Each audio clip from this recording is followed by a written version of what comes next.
들릴라가 삼손이 진심을 다 알려주므로 사람을 보내어 블레셋 사람들의 방백들을 불러이르되 삼손이 내게 진심을 알려주었으니 이제 한 번만 올라오라 하니 블레셋 방백들이 손에 은을 가지고 그 여인에게로 올라오니라. 들릴라가 삼손에게 자기 무릎을 베고 자게 하고 사람을 불러 그의 머리털 7가닥을 밀고 그렇게 하여 본즉 그 힘이 없어졌더라. 삼손이여 블레셋 사람이 당신에게 들이닥쳤느니라. 삼손이 잠을 깨매 이르되 내가 전과 같이 받아서 몸을 떨치게 하였으나 여호와께서 이미 자기를 떠나신 줄을 깨닫지 못하였다. 블레셋 사람들이 그를 붙잡아 그의 눈을 빼고 끌고 바다에 내려가 눕줄로 뱉고 그에게 목에서 뿔을 돌리게 하였더라. 그의 머리털이 1년 후에 다시 자라기 시작하니라. 블레셋 사람의 방백들이 이르되 우리의 신이 우리 원수 삼손을 우리 손에 넘겨주었다 하고 다 모여 그들의 신 다곤에게 큰 제사를 드리고 즐거워하고 백성들도 삼손을 모아심으로 이르되 우리의 땅을 망쳐놓고 우리의 많은 사람을 죽인 원수를 우리의 신이 우리 손에 넘겨주었다 하고 자기들의 신을 찬양하며 그들의 마음이 즐거울 때에 이르되 삼손을 불러다가 우리를 위하여 제주를 부리게 하자 하고 옥에서 삼손을 불러내매 삼손이 그들을 위하여 제주를 부리니라. 그들이 삼손을 두 기둥 사이에 세웠더니 삼손이 자기 손을 붙든 소년에게 이르되 나에게 이 집을 덮은 기둥을 찾아 그것을 의지하게 하라 하니라. 그 집에는 남녀가 가득하니 블레셋 모든 방백들도 거기 있고 지붕에 있는 남녀도 3,000명 가량이라. 다 삼손이 제주 부리는 것을 보더라. 삼손이 여호와께 부르짖어 이르되 주 여호와여 구하옵나니 나를 생각하옵소서. 하나님이여 구하옵나니 이번만 나를 강하게 하사 나의 두 눈을 뺀 블레셋 사람에게 원수를 단번에 갚게 하옵소서 하고 삼손이 집을 버틴 두 기둥 가운데 하나는 왼손으로 하나는 오른손으로 껴 의지하고 죄송합니다. 삼손이 이르되 블레셋 사람과 함께 주기를 원하노라 하고 힘을 다하여 몸을 굽히매 그 집이 몸을 져서 그 아래에 있는 모든 방백들과 온 백성에게 덮이니 삼손이 죽을 때 주인자가 살았을 때 주인자보다 더 많아더라. 자, 이 들릴라가요. 삼손이 말하는 것을 보니까 이게 진짜라는 확신이 들었어요. 전에도 속았잖아요. 전에도 진짜처럼 들렸거든요. 근데 진짜는 다른 거예요. 그래서 블레셋 사람들이 몇 번이나 그 옆에 숨어 있다가 허탕을 치고 갔단 말입니다. 근데 들릴라가 뭐라냐면 이번에는 진짜니까 한 번만 믿음고 오라 그랬어요. 그래서 이 사람들도 들릴라의 목소리가 다르단 말이에요. 그래서 돈을 가지고 내려갔어요. 끝나면 주는 게 아니라 이번에는 확실하다 하니까 아예 돈을 챙겨서 왔어요. 엄청나죠. 한 사람씩 얼마나 은 1,000개? 그런 뭐 5방백만 해도 은 5,000개. 뭐 요즘만 하면 뭐 진짜 어마어마한 돈입니다. 자, 이것을 가지고 이 여인에게 왔어요. 참 끈질깁니다. 여성들은 정말 오해하지 말고 들으셔야 했어요. 왜 성경에서 음녀 또는 여인들의 유혹에 넘어가지 마라 한가? 또 사탄을 왜 여인의 비유를 한가 하면 실제로 거짓말하는 남자가 여자한테 속는 경우가 더 많습니다. 근데 이 속이란 건 말이죠. 여자가 남자를 꼭 속이려고만 해서는 게 아니고 남자가 스스로 그 여인을 뭡니까? 기화. 그러니까 그 여인을 통해서 자기가 자기의 욕심을 추구하다가 자기 꾀에 빠지거나 자기 함정에 빠지는 경우가 많습니다. 어떤 경우는 여자가 이 남자를 빠뜨리려 한 게 아니고 남자가 이 여자한테 푹 빠져서 빠져버리는 경우가 있고 어떤 경우는 여자가 남자를 이렇게 미워하는 경우도 있습니다. 근데 대개는 여자가 남자를 이렇게 참 되게 일일이 조사를 안 해봤지만 어떤 사람은 통계도 그렇지 않던데 이럴까봐 성경에 보면 아담이 하와한테 말을 듣고 넘어가죠. 그것도 시작입니다. 그래서 사람이 이렇게 약한 건데요.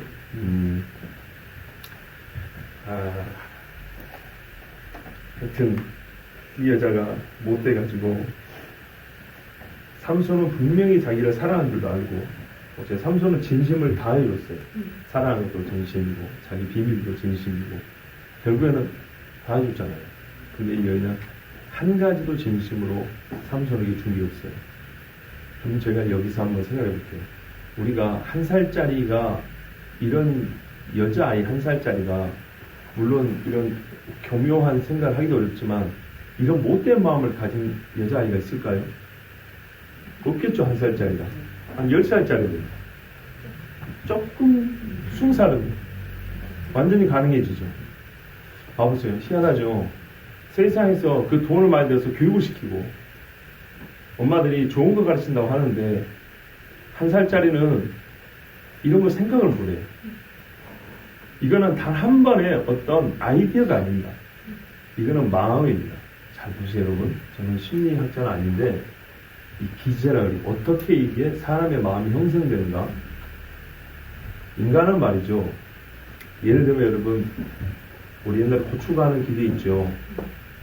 고추나 콩이나 이렇게 넣으면 맹맹 하면서 가루가 이렇게 나오죠. 사람의 뇌라는 것은 이런 고추 가는 기계 하드웨어라고 합니다. 하나의 쉽게 기계라고 해볼게요. 들어가면 나옵니다. 어떤 의미냐면 예를 들어서 불을 보잖아요.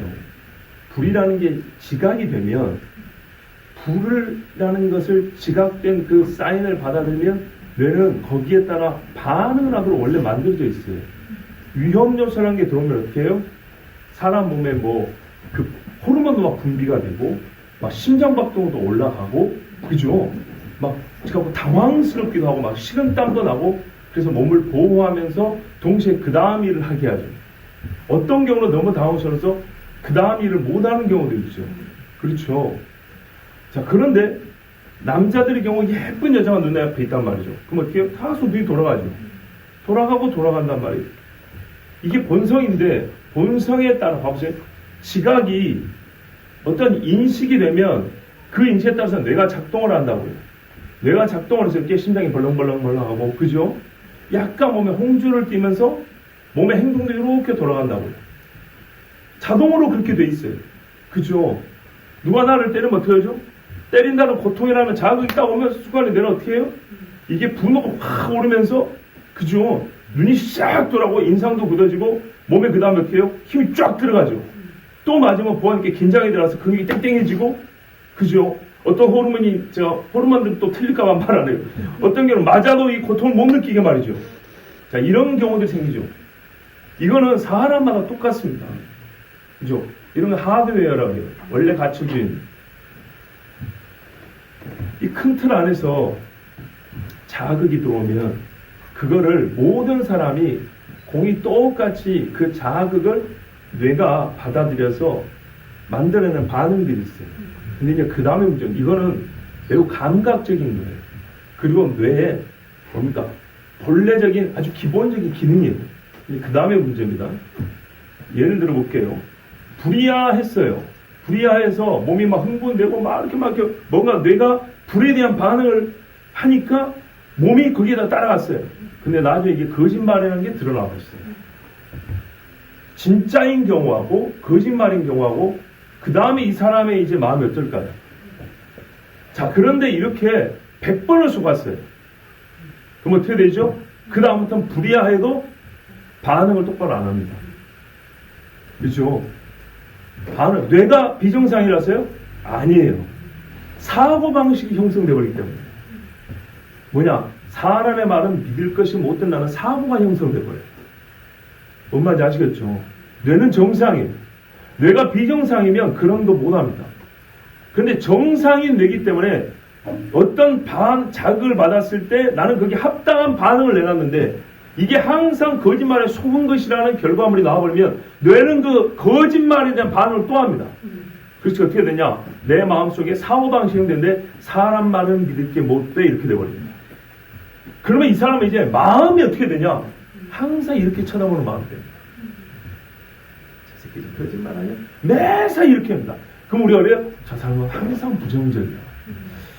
남을 보는 눈빛이 안 좋아. 뭔 일이 있었나 이런다고. 그죠? 바로 이렇게 되는 거예요. 근데 진실이면요. 진실일 경우는 이 사람은 어떻게 되죠? 사고방식이 형성돼요. 유비무환. 항상 조심해야 된다. 그리고 남들이 말해주는 건 잘 들어야 된다. 이렇게 되겠죠? 그러면 신뢰감이 형성되고요. 사람과 사람 사이에 뭐예요? 돈독해져요. 내가 남을 신뢰하기도 하고 그가 나를 신뢰하기도 좋아져요. 뭔 말인지 아시겠죠? 자, 이건 하나의 일례로 거짓말을 얘기한 겁니다. 집에서 부모가 이렇게 거짓말을 한번 해버리면 아이의 사고방식이 어떻게 바뀌는가 보세요. 근데 그게 어디서부터 나타나냐? 집에서부터 나타나요. 부모 자식 간에. 그 사회생활, 학교생활에서 나타나요. 그리고 일생이 어떻게 그 사람의 인격이 되어버려요. 마음은 곧 인격이거든요. 인격이 돼요. 근데 이거는 순전히 뇌 차원에서 얘기한 거예요. 여기에 영이 들어가 버립니다. 만약에 영혼을 지배하면 어떻게 되죠? 사람은 돌이키기가 어렵습니다. 화인 맞은 마음이 되어버립니다. 화인 맞은 양식. 그 다음에는 새로운 것들을 집어넣어줘도 잘 안 돼요. 그런데 어떤 경우에 뇌를 다쳐버렸어요. 그럼 어떻게 되죠?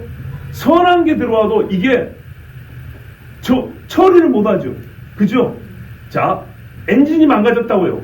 기름을 집어넣는다 해도 엔진이 안 돌아가니까 차가 굴러가지 않죠. 그런 것처럼. 그런 경우는 뇌를 고쳐야 돼요. 근데 보니까 뇌는 정상인데 사고가 항상 삐딱해. 항상 뭔가 이게 마음이 뭔가 아니야. 그런 게 뭐죠? 뇌 기능에 문제가 있는 게 아니에요. 뭐가 문제죠? 사고방식 문제가 있는 거예요. 이 사고를 바꿔주기 위해서 뭐냐면 자극과 결과가 달라져야 되겠죠. 보통은 이렇게 돼야 됩니다. 무슨 말씀이냐? 악한 세상인데 이걸 바꾸기 어려워요. 가보세요. 돈이 사람 눈앞에 보였을 때 돈이 보이고 사랑이 보이면 어떻게 해야 되냐? 어떻게 되죠? 돈에 대한 사람의 반응이 있어요. 이게 나에게 들어오면 나에게 뭔가 좋은 일이 있어가지고 막 좋아 이런 게 있어. 사랑이 들어오면 말이죠. 원래 사랑은 모든 걸 이겨내거든요. 모든 걸 이기기 때문에 아무것도 안 보여야 돼요. 삼손의 경우는 그런 거예요. 삼손은 분명히 사랑에 대한 정상적인 뇌 반응을 일으켰고 정상적인 사고방식을 갖고 있는 거예요. 사랑에 대하여. 근데 문제는 뭐예요? 하나님에 대하여는 이 사람이 잘못된 생각을 갖고 있는 거예요. 이 여인은요. 하나님까지는 고상하고 사랑과 돈에 대해서도 생각할 때 어떻게 해요? 매우 잘못 배운 거예요. 어려서부터. 돈이 최고예요. 물질 만능주의라고 그러죠. 바로 그겁니다. 돈이 들어오면 사람의 뇌 과정 속에서 우리 인간의 사고방식과 마음을 결정돼서 매우 극히 적은 부분을 이게 감당해야 되는 거예요. 적은 부분을 찾아야 되는데 희한하게 세상에 가면갈수록 매우 중요한 것들 사랑, 소망, 믿음 이런 거는 계속 줄여버리고 이런 것에 대해서는 바른 결과물이 나오겠는데 누군가 악한 것들이 들어와서 믿음을 가졌더니 나를 배신하더라. 사랑을 주었더니 버리더라. 소망을 주었더니 소망을 가지고 있었더니 하나님이 나를 아주 절망 가운데 버려버린다. 이런 식으로 왜곡, 오해하게 하거나 한두 번의 실수나 한두 번의 시험을 전체인 마냥 하고 더 이상의 소망을 가지 못하고 여기서 꺾어버립니다. 마귀가 이런 짓을 합니다. 그럼 어떻게 되죠? 계속 소망과 사랑과 믿음을 집어넣어 어떻게 해요? 아니라는 거죠. 그래서 말로는 믿음, 소망, 사랑 그런데 아무것도 아니라고 이런 식의 사고방식을 갖습니다. 그러면 그런 식의 사고방식은 뭘 만들어요? 인격을 만들고 마음을 만들었죠. 그러면 어떻게 해요? 설교 들을 때도 하나님의 믿음 하면 아멘 하지만 속으로는 웃기고 있는데 이런다고 해요. 이렇게 되는 거예요. 학교에서 사랑과 돈을 얘기할 때 문학작품에서는 사랑하고 막 답을 막 써내도 현실에서는 어떻게 해요? 야 사랑 그까짓 게 반맥이냐 이런 식으로 배우잖아요. 그렇게 하면 어떻게 돼요? 물질과 사랑 앞에서 항상 물질에 대해서는 사람이 보일 수 있는 반응을 계속 키워나갑니다. 사랑에 대해서는요. 본래 가지고 있어야 될 사고방식 사랑에 대한 마음 계속 왜곡되고 줄어들어갑니다. 그러면 어떻게 됩니까? 이런 사람이 나오는 겁니다. 우리가 한 사람의 인격 너희가 마음을 새롭게 하라 하죠. 이게 기계적으로 어느 하나만 작동해서 되는 게 아닙니다. 만약에 어떤 사람이 뇌 기능의 문제면 말 그대로 병원 치료도 받아야 됩니다. 그 선한 반응을 일으킬 수 없도록 주변에서 우리가 말을 잘못했으면 말을 고쳐줘야 됩니다. 결과가 기대한 결과가 나오지 않은 것에 대해서 우리가 바르게 해석을 해줘야 됩니다. 왜요? 모든 것은 들어가고 나가고가 아주 순조롭게만 되는 일은 없습니다. 죄악된 세상이기 때문에 처음에 들어가는 것도 불순물이 들어가는 것들이 많고 사랑이 항상 순수하게 들어가냐? 천만의 말씀요. 돈, 사랑, 정욕 모든 게 뒤죽박죽 되어가지고 삼가닥 실이 섞여서 들어갑니다. 그 중에 나중에 뽑아보면 정욕만 나와요. 이런 식으로는 되지 않도록 우리가 전방위적으로 고쳐줘야 되고 가르쳐줘야 되고 수정을 해줘야 됩니다. 이게 앞선 자들이 할 일이고 부모들이 특별히 해줘야 될 일. 대개 이런 것은 가정에서 배우게 되고 가정에서 형성되는 것들입니다. 여기 아까 영성이 빠지면 안 된다고 했어요. 자, 절대적 권위를 가진 자가 이 들어가고 나가고 이 생각하는 과정을 지배합니다. 어떤 경우는 자연스럽게 바르교인데 신이라 불린 자가 그거 아니야! 지금 이렇게 틀어! 그러면 따라가죠. 인생은 허무한 거야! 솔로몬이 말하는 허무하고 불교에서 말하는 허무하고 같습니까? 아닙니다. 불교는 이 세상 자체가 허상입니다. 성경에서는 실제입니다. 실제지만 유한한 실제입니다. 불교는 허상이고 완전히 다른 겁니다. 이런 것처럼 여기 보세요. 다하고의 신합니다. 물고기 신이다. 뭐 농사의 신이라고 하는데 이런 우상에 의해서 가르쳐진 인간의 육체에 대한 이해, 물질에 대한 이해, 똑같은 물질과 똑같은 육체를 보지만은 처음부터 육체에 대한 정의가 달라진 상태에서 물질에 대한 개념 정리가 달라진 상태에서 물질에 들어온다고요. 다윗같이 물질에 대한 개념을 갖고 있는 사람하고 다보레스에 배운 사람하고 같은 물질이지만은 개념 정리가 다르죠. 다르게 배웠어. 그러면 이거를 똑같이 몸속에 집어넣으면요, 우리 마음속에 집어넣으면요, 이거 완전 다른 사람을 만들어버립니다. 사랑을 주었지만 들리라는 물질에 이 사랑을 팔아버렸습니다. 자, 가룟유다 마찬가지입니다. 그런 말에서 도둑이라고 했어요. 도둑의 마음. 제자들은 그 물질 없고 빵을 살 생각을 했지만 가룟유다는 선생을 팔 생각을 했어요. 무서운 이야기죠. 그런데 우리가 여기서 그래서 내로만 보면 안 된다 했어요. 마귀가 그 마음에 물질로 예수를 팔 생각을 집어넣었더니 그랬어요. 근데 마귀가 틈을 들어온 거죠. 그런데 평상시에 우리가 어떤 사고방식을 갖고 있느냐는 아주 중요한 이야기입니다. 우리의 육체의 연약함만 있는 게 아니라 우리의 평상시 가치관을 형성하기도 하지만 그거를 타고 들어옵니다. 어떤 사람은 정욕에 굉장히 약합니다. 보세요. 삼손은 일평생에 돈으로 시험 든 적이 없습니다. 처음부터 죽을 때까지 정욕 때문에 살아가자. 정욕 때문에 시험 들고 정욕 때문에 죽습니다. 그러죠? 바로 이건다. 이런 식으로 하고 마음이 형성이 돼버리면 안 들어요. 안 바뀐다니까. 조금 더 전문적으로 얘기했으면 좋겠는데 제 수준에서 이렇게밖에 못해서 죄송하고요. 하여튼 완전히 다른 사고방식, 완전히 다른 마음을 갖고 있는 두 사람이 이렇게 만났을 때 이런 일들이 벌어집니다. 뭐 들릴라와 삼손의 관계뿐만 아니라, 자, 삼손이 진실을 말해주면 적어도 말입니다. 사람이 어찌해야 되냐? 진실을 말해야 됩니다. 나도 돈 때문에 당신을 속였다. 근데 비밀을 알았으니 이걸로 족한다.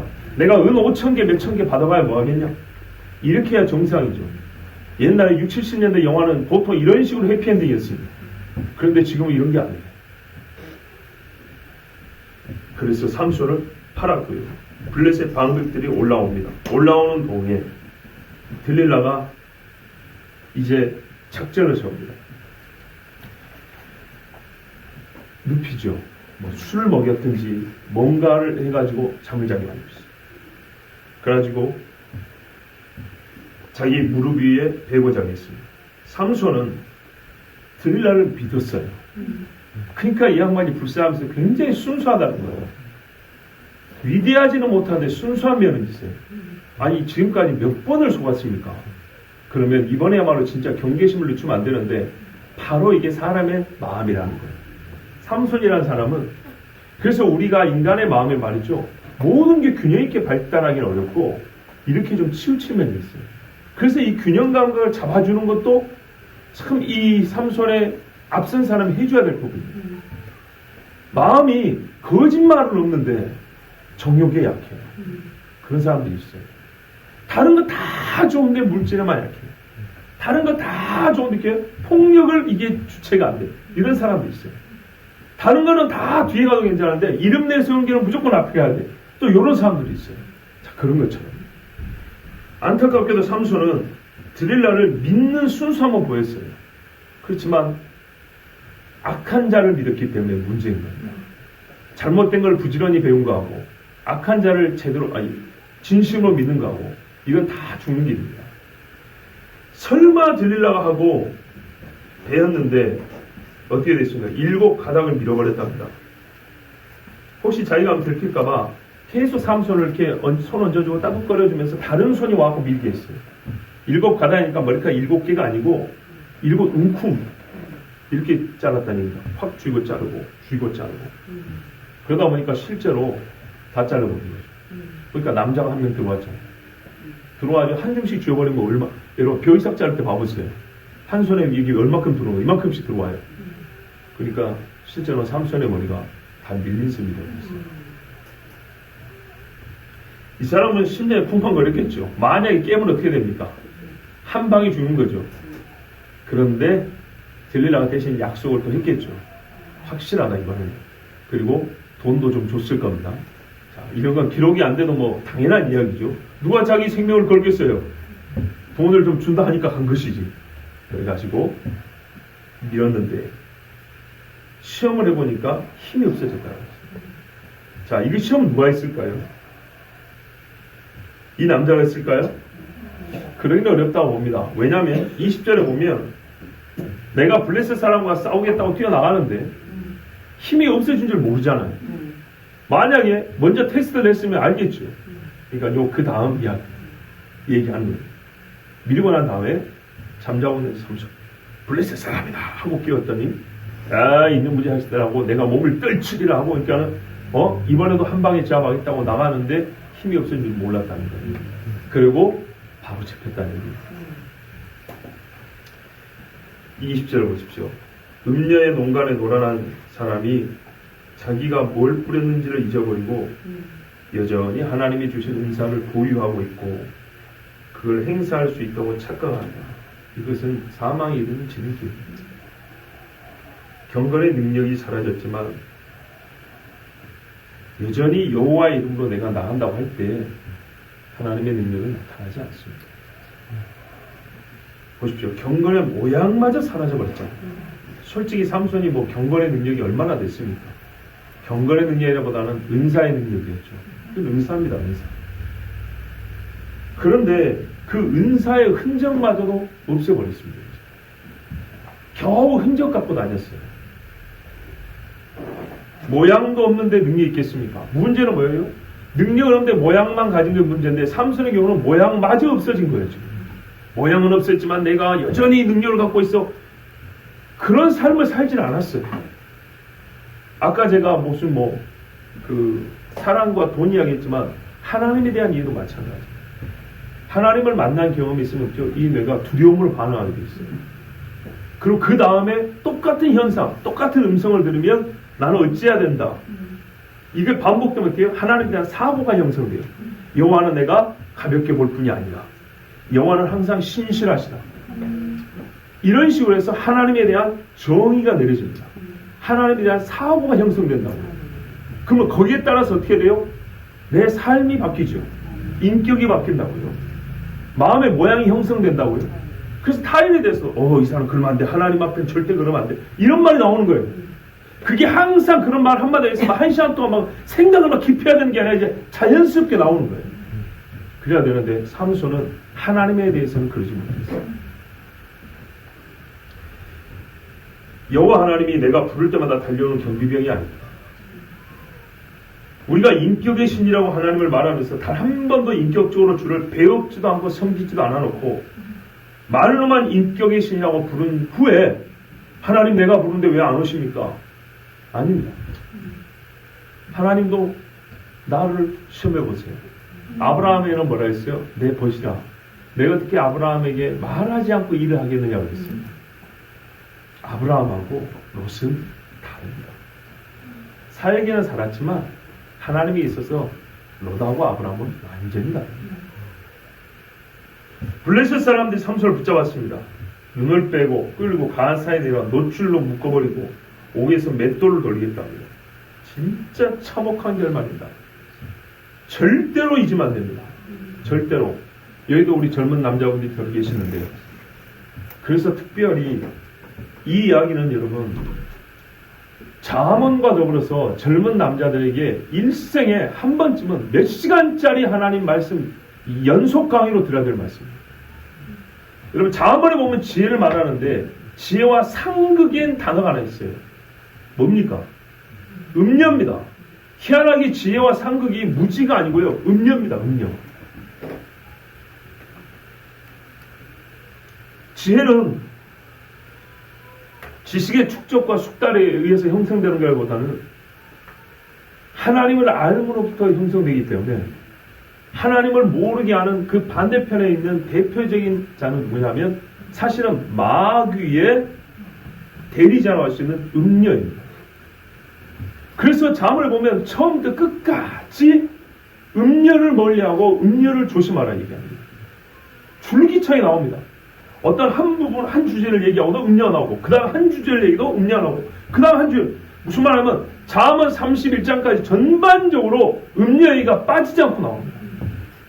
근데 이걸 누가 가르치냐? 아버지와 어머니가 가르칩니다. 그래서 내 아들아, 내 아들이 이렇게 가르칩니다. 얼마나 중요한지 보십시오.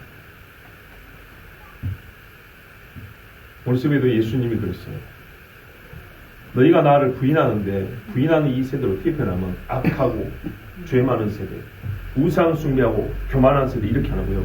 간음하고 죄 많은 세대라고 했어요. 음란의 영이 가득한 시대치고 성령의 역사가 강한 시대는 없습니다. 음란의 영과 성령은 절대로 함께하지 않습니다.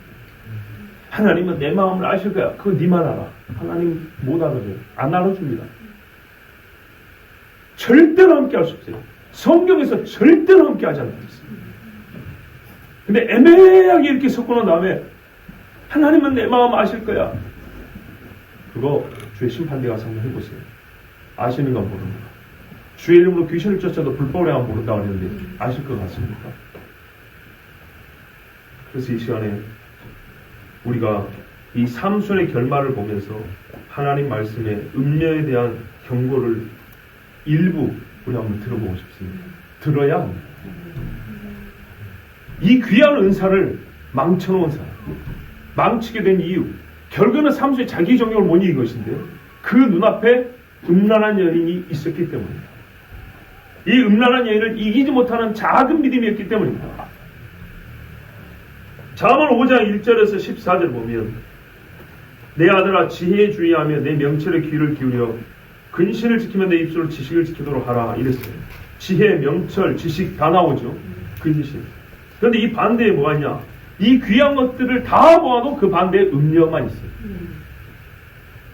대저 음녀의 입술은 꿀을 떨어뜨리며 그 입은 기름보다 미끄러우나 나중에 쑥같이 쓰고 두 날 가진 칼같이 날카로우며 그 발은 사지로 내려가며 그 걸음은 음부로 나가나니 그는 생명의 평탄한 길을 찾지 못하면 자기 길이 든든치 못하여도 그것을 깨닫지 못하느니라. 음녀를 찾으면 어때요? 지혜, 지식, 명철 싹 잃어버리고 지옥으로 떨어지는데도 모른대요. 왜? 꿀말이 뚝뚝 떨어지니까 사실은 쓴물인지 모르고 그런즉 아들들아 나를 들으며 내 입에 말을 버리지 말고 사실은 이건 부모의 입이면서 동시에 지혜의 말이에요. 내 길을 그에게서 멀리하라. 그 집 문에도 가까이 가지 말라. 두렵건대 내 존영이 남에게 잃어버리게 되며 내 수완이 잔포자에게 빼앗기게 될까 하노라. 딱 삼손 이야기죠. 내 영광이 없어져 버리고 네 생명이 끊겨버려. 빨리 죽는다는 얘기. 두렵건대 타인이 내 점으로 충족하게 되며 내 수고한 것이 외인의 집에 있게 될까. 내 재산도 다 잃어버리고. 두렵건대 마지막 이로 내 몸, 내 육체가 쇠폐할 때 내가 한탄하여 말하기를 다 잃어버리고 망가진 다음에 뭐라고 말하냐. 내가 어찌하여 훈계를 싫어하냐. 내 마음이 꾸지람을 가벼이 여기고 내 선생의 목소리를 청종치 아니하며 나를 가르치는 얘기 귀를 기울이지 아니하였던 거 많은 무리들이 모인 중에서 모든 악에 거의 빠지게 되었었노라 하게 될까 하노라. 악에 빠지면 안 된다고 그렇게 많은 얘기를 사실은 안 들은 게 아니에요. 그런데 다 무시했대요. 왜? 음녀가 눈에 보이니까. 음녀를 보는 뇌 반응에만 집착했기 때문에. 내 아들아 어찌하여 음녀를 영모하겠으며 어찌하여 이방 대집에 가서는 않겠느냐. 대저 사람의 길은 여호와 눈앞에 있나니 그가 그 모든 길을 평탄케 하시느니라. 악인은 자기 악에 걸리며 그 죄의 줄에 매이나니. 보세요. 자기 악에 걸려요. 삼손이 이랬어요. 자기 죄의 줄에 매이나니. 이 놋줄이 뭡니까? 자기 죄의 줄입니다. 그런 훈계를 받지 아니함을 인하여 죽겠고 미련함이 많음을 인하여 혼미하게 되느니라. 분별을 못해요. 이 여자가 진짜를 말하는 건지 거짓말을 하는 건지를 분별을 못해요. 자, 보세요. 음녀는 정상적인 남자의 사랑을 이용했어요. 사람이 사랑에 빠지면 많은 분별력이 흐려진 게 사실입니다. 이게 정상적인 거예요. 그래서 주변에서 가르쳐줘야 됩니다. 근데 삼손은 그런 사람을 아무도 두지 않았어요. 잠언 6장 25절 28절은 네 마음에 그 아름다운 색을 탐하지 말며 눈은 탐하게 돼 있어요. 그거를 절제하게 해야 되는데 아무도 그래 주지 않았어요. 그 눈꺼풀에 홀리지 말라. 음료로 인하여 사람의 한 조각 떡만 남게 됨이며 음란한 계집은 귀한 생명을 사냥함이니라. 사람이 불을 품에 품고 어찌 그것이 타지 아니하겠으며 사람이 숯불을 밟을 때 어찌 그 발이 되지 아니하겠나. 꼭 이와 같다는 거예요. 아들들아 나를 듣고 내 입에 말해 주의하라. 내 마음이 음녀의 길로 치우치지 말며 그 길에 미혹지 말지어다. 대저 그가 많은 사람을 사하여 엎드러지게 하나니 그에게 죽은 자가 허다 아니라. 바알볼 봐보세요. 하루에 23,000명 죽었고 이스라엘 두령들이 나무에 매달려 죽임을 당했습니다. 그 집은 음부의 길이라 지옥으로 가는 길이에요. 사망의 방으로 내려가는가. 사망의 방, 이거 정말 중요합니다. 지옥은 방들로 구해되어 있다고 되어 있어요. 성경 여러분, 각 사람이 불못에 떨어지기 전에 마지막 심판이 있기까지는 자기 죄에 맞는 그 구역된 공간이 있어요. 구역된 공간. 그 사람으로 간판하면 죄 수고로 몇 번이라는 교도소 호실 있죠. 그런 것처럼 그 영혼이 들어가는 방으로 바로 직통하게 하는 게 사실은 음녀의 방이라는 거예요. 음녀의 방 구두장 밑에 딱 열면 그 지옥 방으로 들어가는 거예요. 성경이 이렇게 무섭게 말하고 있어요. 아까 이게 잠언 7장 24절 27절이고요. 23장 26절 28절에도 내 아들아 내 마음을 내게 주며 내 눈으로 내 길을 즐거워할지어다. 자꾸 아버지가 불러요. 네 마음을 나에게 좀 주라고. 내 길을 내 말에 두고 걸으라고. 동시에 지혜가 불러요. 대저 음녀는 깊은 구렁이요 이방녀는 좁은 함정이라. 그는 강도같이 매복하며 인간의 괴사한 자가 많아지게 하느니라. 지금 보세요. 들리려고 하는 짓거리죠. 매복하여 숨어있다가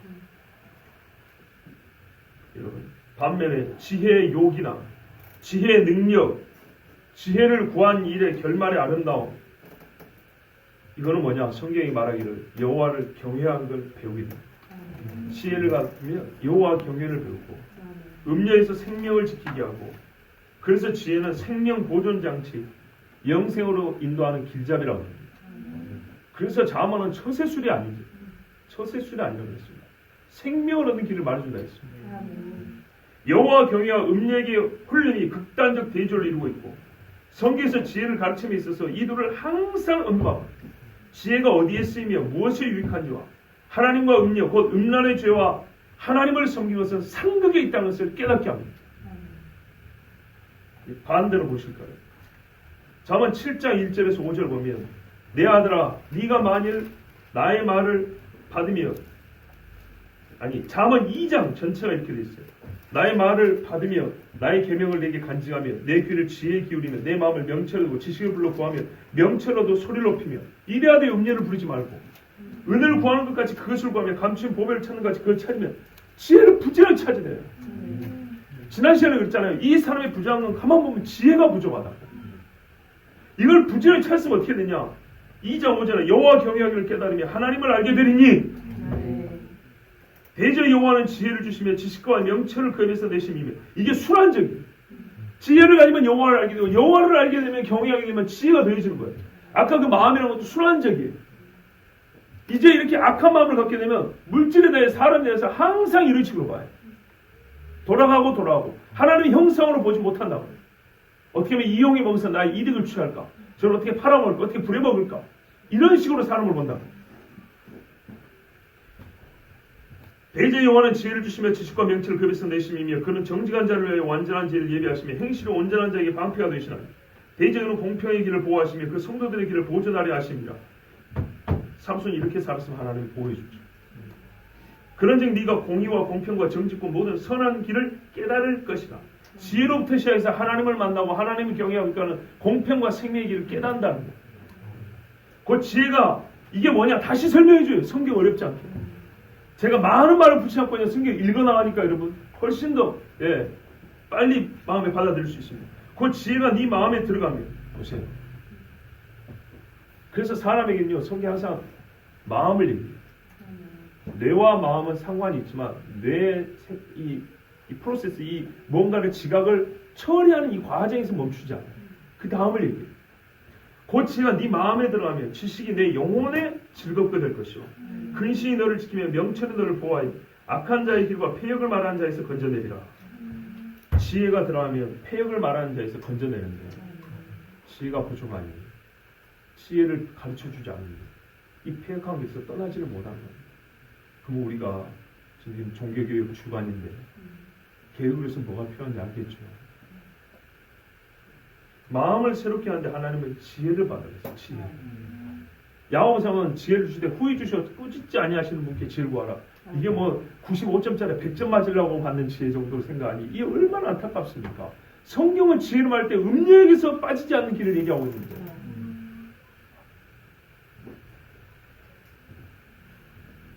이 무리는 정직한 길을 떠나 어두운 길로 행하며 행악하기를 기뻐하며 악인의 폐역을 즐거워하나니 그 길은 구부러지고 그 행위는 폐역하니라. 지혜가 또 너를 음료에게서 말로 흐리는 이방 계집에서 구원하리니 그는 소시의 짝을 버리며 그 하나님의 언약을 잊어버린 자라. 하나님의 언약을 잊어버린 자하고 짝하면 되겠습니까?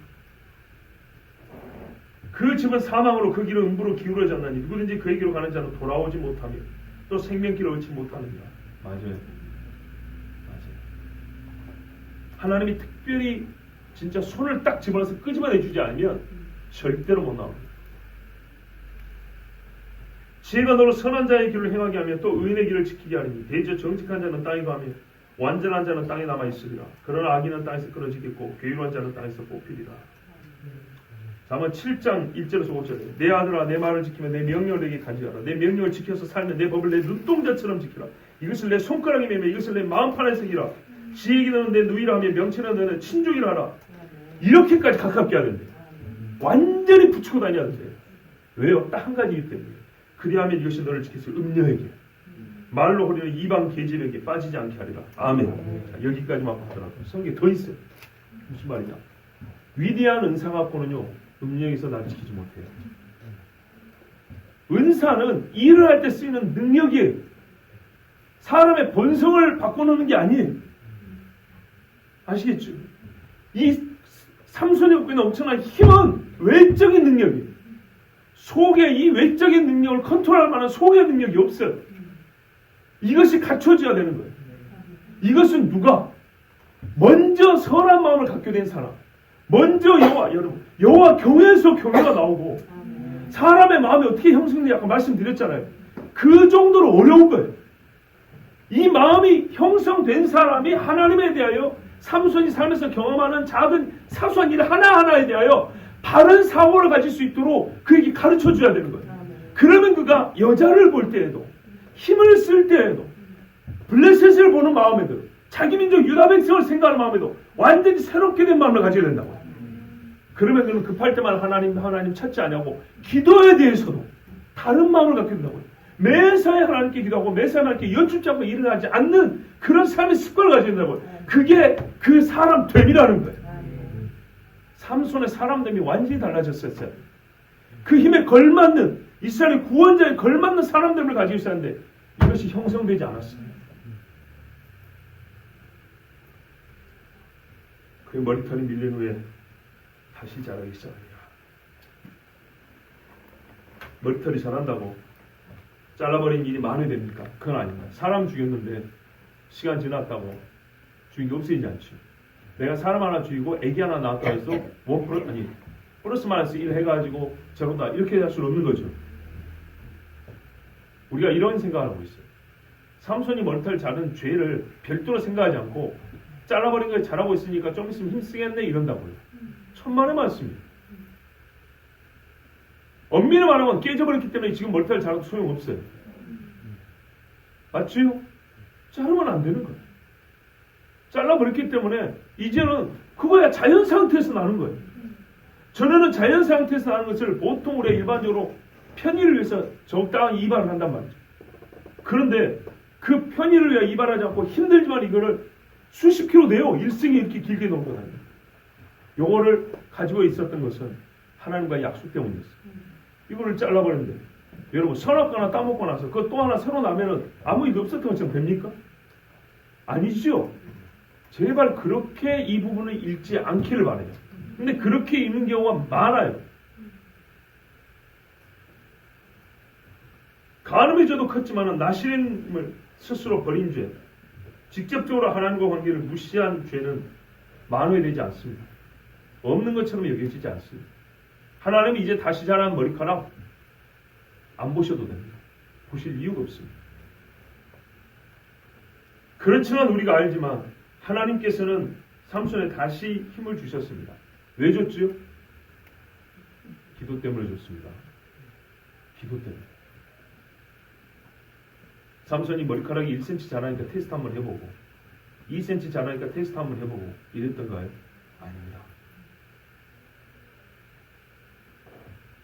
삼손이 믿음과 간구를 갖게 된 근거, 용기는 하나님께서 나보다 신실하신 분이다. 적어도 하나님은 이전에 나이가 간구했을 때 땅을 터쳐서 물을 주신 분, 딱 죽기 일보 직전에 물을 주신 분.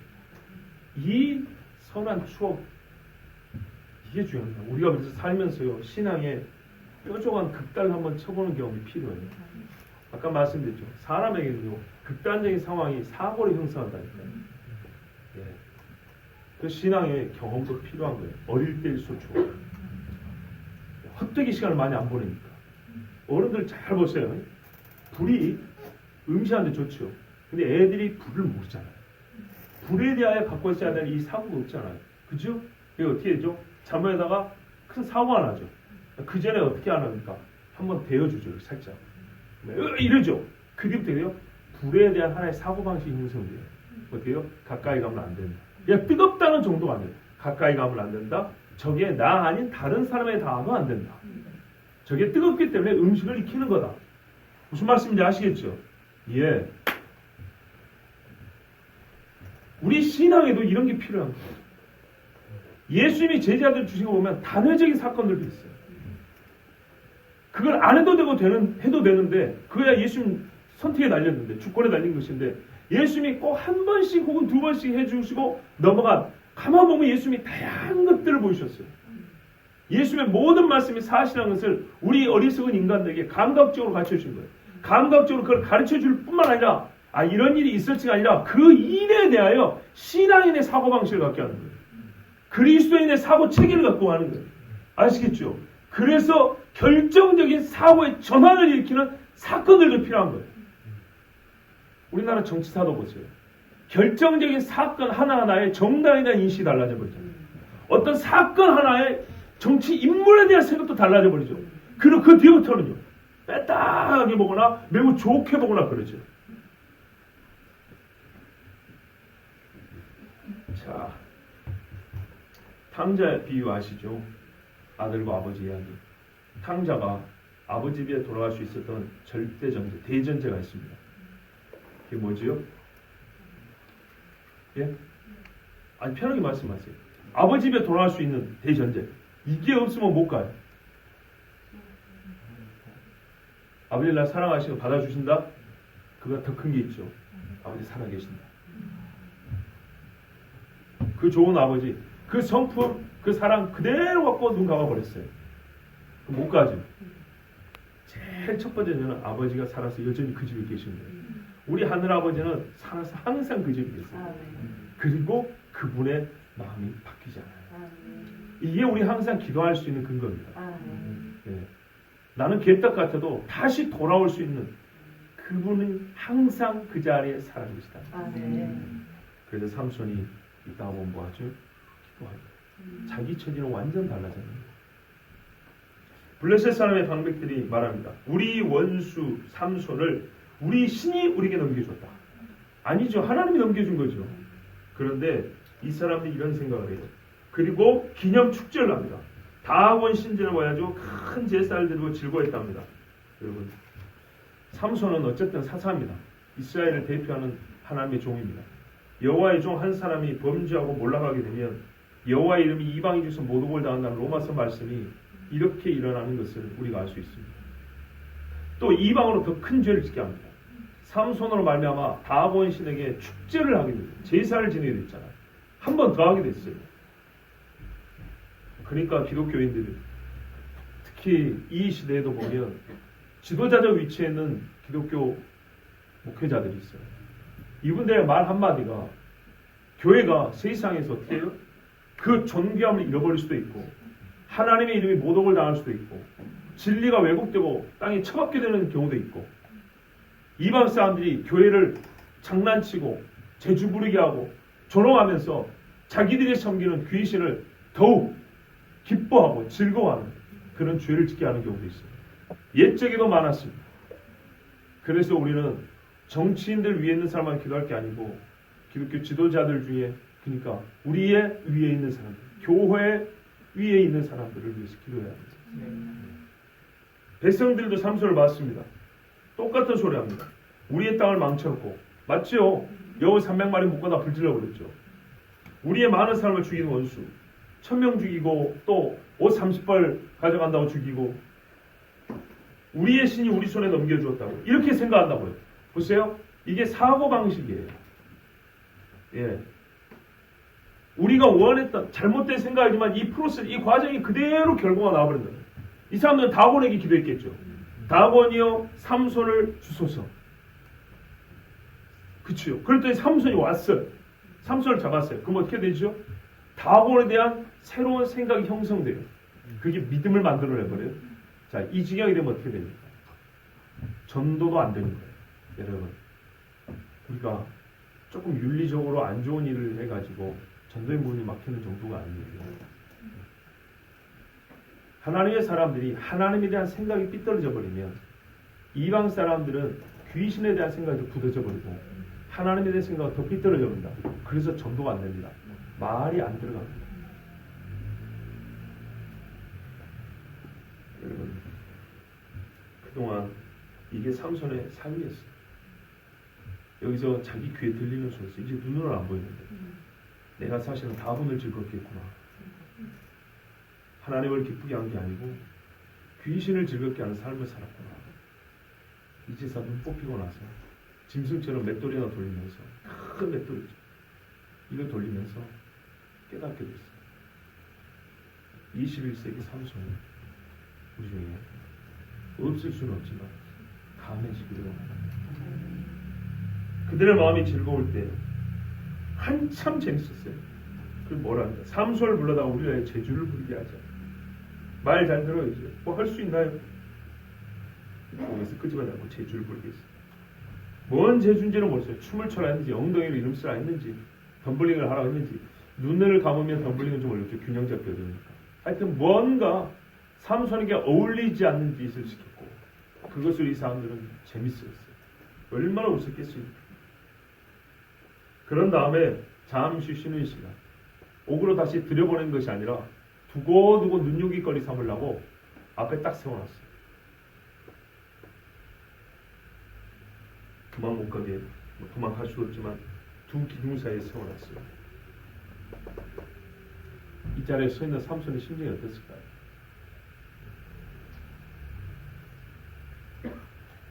보통의 사람 같으면 이때 무슨 생각이냐면 죄를 회개해야 돼요.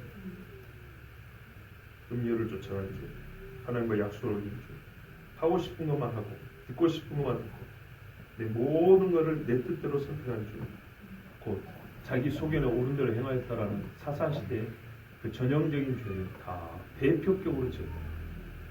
그래서 대표로 이스라엘 대표로 다곤 신전에 서가지고 다곤에게 어떤 의미에서 제물이 되어가고 있습니다. 뿌린 대로 그럽니다. 하나님을 마음으로 이루지 말아야겠습니다. 명심하십시오. 나는 이렇게까지 죄를 지은 적 없는데 여러분 다른 측면에서 우리는 이와 같은 죄가 충분히 있을 수 있습니다. 삼손이 자기 손을 붙든 소년에게 이르되 자 삼손을 데리고 갔겠죠. 손을 잡고 데려다가 기둥 사이에 딱 묶어놨는데 보십시오. 두 기둥 사이에 세웠는데 뭐라 하냐면 나에게 이 집을 버틴 기둥을 찾아 그것을 의지하게 하라 그랬어요. 어떤 기둥인지 잘 모르니까 삼손이 이 집을 버티는 주 기둥 찾아가지고 거기다 나를 세워달라. 이왕이면 거기다 세워달라. 설마 삼손이 힘쓸 줄 알았겠나요? 그래서 거기다 세워놨어요. 그때 이 집에는요 하나의 뭡니까? 극장 같은 데인데 남녀가 가득하니 블레셋의 방백들도 거기 있었고, 왜? 국가적 제사 시간이니까요. 지붕에 있는 남녀만 3,000명이에요. 그러니까 기둥 위에 있는 사람만 3,000명이고 기둥 아래에 있는 사람도 있었죠. 그 사람들이 다 삼손 제주 부린 걸 봤어요. 삼손은 이 사람들이 얼마나 많은지는 잘 모릅니다. 왜? 눈으로 셀 수는 없고 귀로만 듣고 있습니다. 그러나 그 귀로 들었을 때에도 엄청나게 많은 사람이 있다는 것을 알았어요. 한두 명 있었으면 이런 기도 안 했겠지만 아하, 많은 사람이 있구나. 이걸 감을 잡고 하나님께 부르짖었습니다. 부르짖었다만 중얼중얼한 게 아니죠. 주 여호와여 구하옵나니 나를 생각하옵소서, 기억하옵소서. 그런 말입니다. 하나님이 구하옵나니 이번만 나를 강하게 하사 나의 두 눈을 뺀 블레셋 사람에게 원수를 단번에 갚게 하옵소서. 아마 보면 또 개인적인 기도입니다. 자기 눈 뺐다고. 네, 그죠? 이 기도를 보면 개인의 감정이 이입된 것은 확실합니다. 사실 어떤 의미에서 우리는 개인의 감정이 이입 없이 어떤 기도도 못합니다. 그거는 비정상이 아니고 잘못된 것도 아닙니다. 지나친 게 문제고 그것만 생각하면 문제인 것이죠.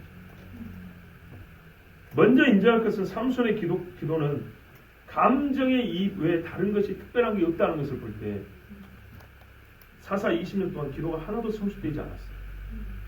옛날에 목마를 때 내가 이 많은 놈들 쳐 죽인 다음에 이제는 목이 타 죽게 생겼습니다. 그랬죠. 이번에 뭐라 그래요? 눈 뺀 놈들을 이대로 놓고 갈 수는 없습니다. 그러잖아요. 일단 그대로 보면 그래요. 주신 은사와 권능의 큼은 하나님께서 지난 20년 동안 사용을 하셨어요. 은사는 사용하셨어요. 그런데 여러분, 이 은사를 사용했다는 것하고 영의 성숙과 인격의 고양과 사고의 정렬하시죠? 좌우 정렬을 하면 따다다 줄석 맞추죠. 그렇잖아요. 사고가 정렬되는 건 별개의 문제예요. 말 그대로 다만 하나님이 이런 사람을 쓰셨던 것입니다. 사고가 정렬되어 있지 못하고 영적으로 성숙되지 못한 사람을 하나님이 쓰신 겁니다. 그래서 그 쓰신 일에는 위대한 일이 나타났습니다. 그러나 그런 이 하나님의 위대한 사용에 걸맞게 자기 자신을 성숙케 하는 데는 힘을 쓰지 않았습니다. 거짓말과 봅시다. 지금도 나이가 많지만은 밤만 되면 음란한 데 찾아다니고 술집 깊은 데로 다녀간 사람들이 있어요. 죄송하지만 그분들이 나이값을 합니까?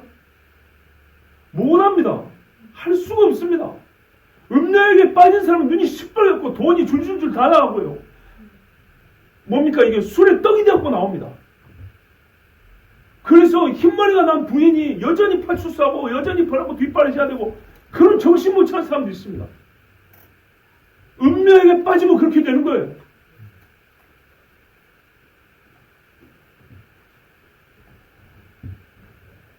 그런데 삼손이 기도하는 거 보면 완전히 개인의 원수 갚음만 원한 것도 아닙니다.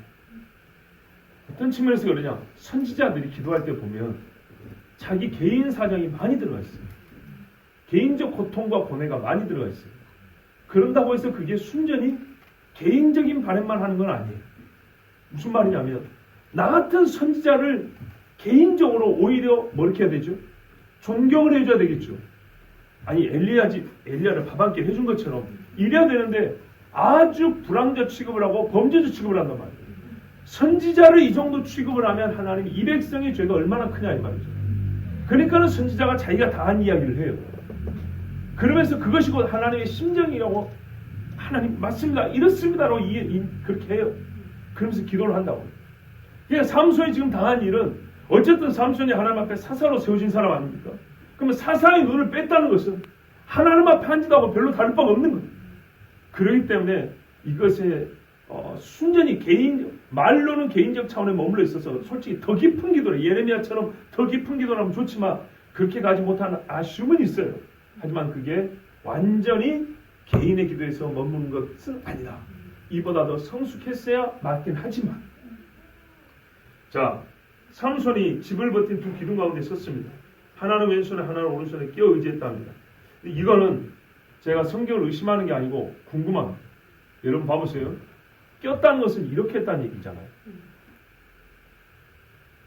기둥이 얼마나 크길래 이게 사람이 이게 되죠? 아니 얼마나 작길래? 어려운 이야기 아닙니까? 아니 이 지붕에 3,000명이 앉았대요. 그리고 석조 건물이에요. 석조 건물에 3,000명이 앉으면 기둥도 여러 개 있었겠지만 기둥 하나가 요만했을까요?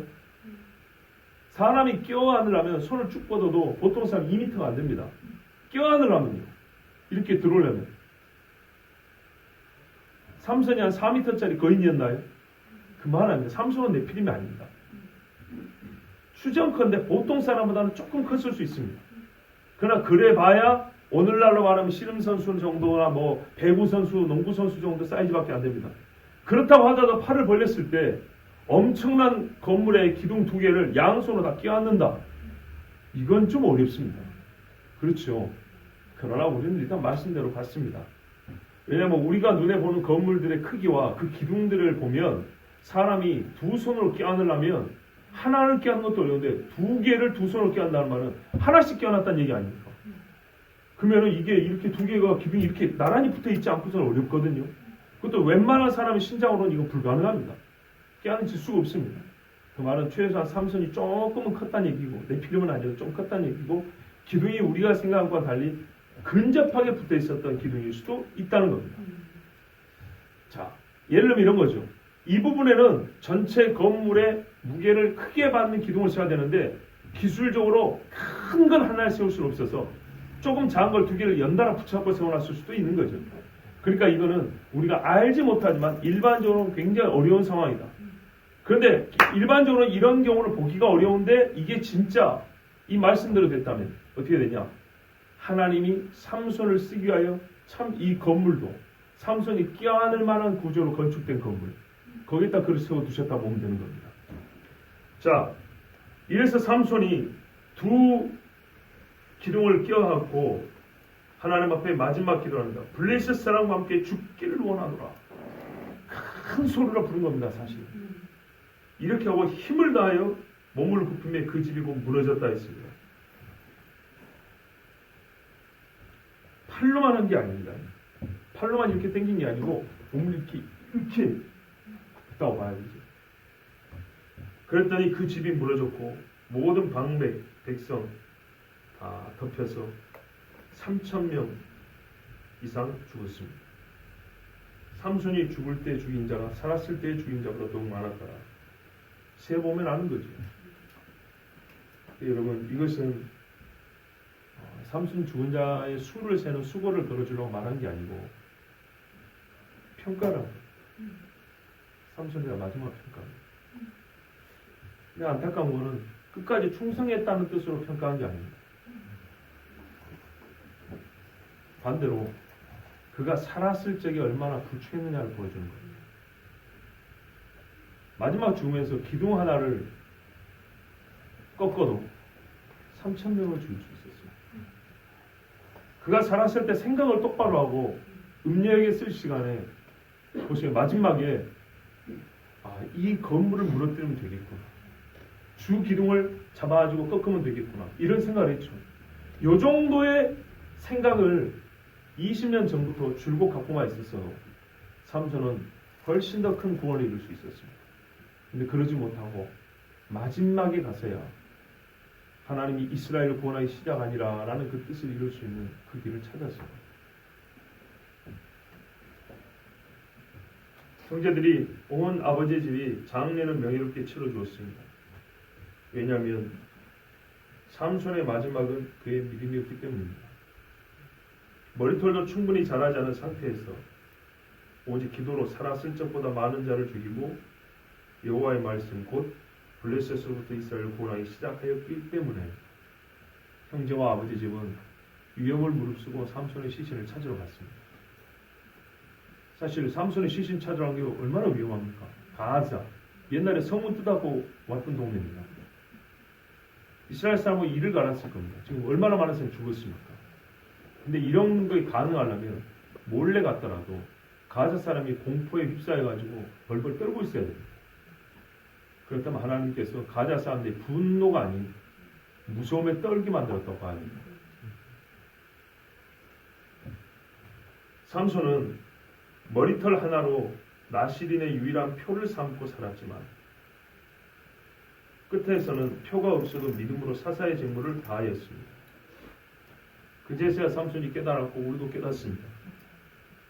내가 무엇을 놓치고 살았는지, 무엇을 알지 못하고 살았는지, 사실 처음부터 머리털은 중요한 것이 아니었던 겁니다. 사사가 갖춰야 될 소양과 영생이 얼마나 깊고 높고 넓습니까? 그 중에 머리털이라는 건 아무것도 아닙니다. 그런데 삼손은 오직 더욱 깊고 오묘하고 귀한 것들은 생각지도 않았고 머리털 하나만 붙들었습니다.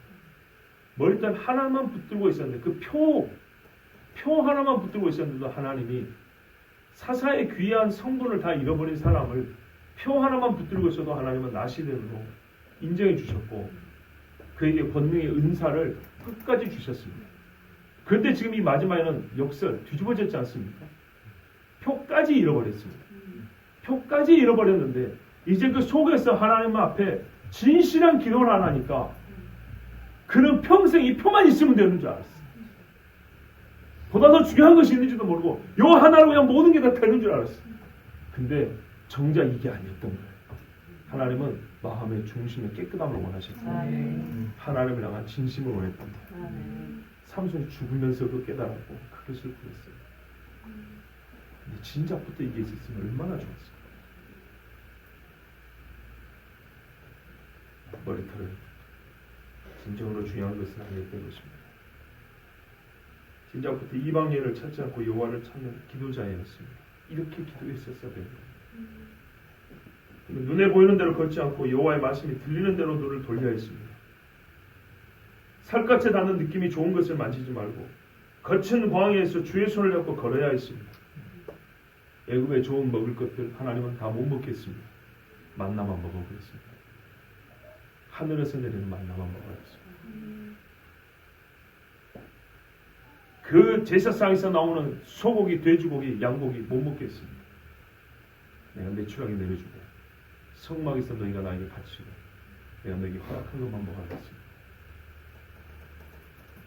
눈이 뽑히고 머리털도 밀고 난 다음에야 삼손은 깨달았습니다. 보십시오. 이 모양 이 처지인데도 단 한 번의 기도 지난 20년 동안 한 일보다 더 큰 일을 하게 되었지 않습니까? 우리가 이렇게 무지합니다. 정작 중요한 거 한 가지를 갖기만 해도 하나님 앞에 기도 한 번만 온전하게 해도 지난 20년 동안 한 것보다 더 큰 것을 하나님 하게 하시는데 고작 머리털 나한테 하나 있다. 이걸로 힘만 쓰고 살았어. 그 힘을 써야 할 때 쓰지 못하고. 삼손 이야기는 제가 지금 여러분에게 말씀드린 것보다 더 깊은 뜻들도 있습니다. 나는 오늘 여러분 여기까지 말씀드립니다. 우리가 머리털 하나 표를 가지고 하나님 앞에 나는 나시리요 하지 않습니다. 그런데 여러분 우리가 얼마나 큰 위기에 빠졌냐면 이게 곧 밀리게 생겼습니다. 밀리고 있습니다. 이방 사람들에게 그래서 조롱을 나오고 그들의 신을 기쁘게 하는 재주 부리는 자가 되어가고 있습니다. 근데 우리 주님이 진짜 우리에게 희망을 준다고 하면 그의 머리털이 다시 자라기 시작한 일 아닙니다. 진짜는 머리털이 잘린 후에라도 그가 진심으로 여호와를 찾으면 되는 것입니다. 우리에게 여호와를 진심으로 찾아야 될 것.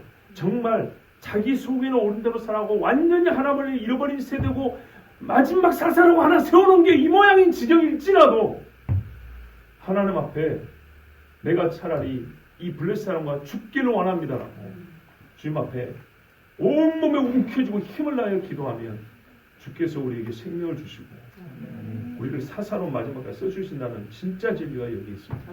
이 한 가지만 얻으셔도 됩니다. 차라리 머리털은 신경 쓰지 마시고 잃어버리라는 얘기는 아닙니다. 머리털에 눈을 집중했던 것은 내 마음에 집중.